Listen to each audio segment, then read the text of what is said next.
One of the highlights of Matthew chapter 12 is when Jesus displays his power in a special way. Here's some background. In this chapter, we see Jesus' authority over the Sabbath. We also see Jesus' gentleness. In addition, we see Jesus' power. Furthermore, we see Jesus' sign. And lastly, we see Jesus' family. The passage that highlights Jesus' power is verses 22 and 23.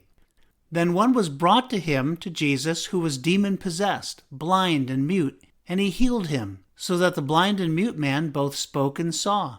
And all the multitudes were amazed and said, "Could this be the Son of David?" So Jesus heals a man who was demon-possessed, blind and mute.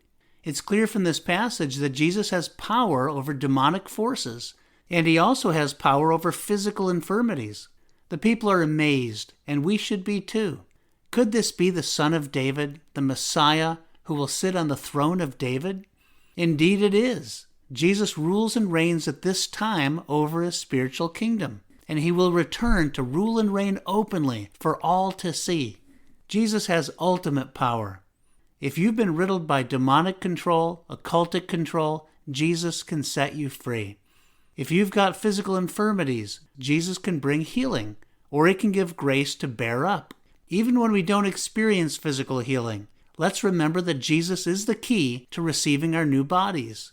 For the believer in Jesus Christ, when Jesus comes back, or we die and go to be with him, whichever comes first, our new bodies will have no infirmities at all. Thus we will be healed. Jesus has ultimate power. Let's take this to heart. If you're weak, Jesus can give you strength. If you feel like you're just hanging in there, Jesus can sustain you. If you're called to do something beyond your ability, Jesus can empower you.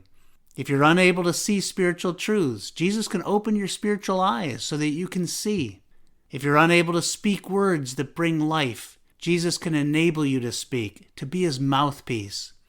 Let's be those who draw power from the risen Christ. Thanks for listening.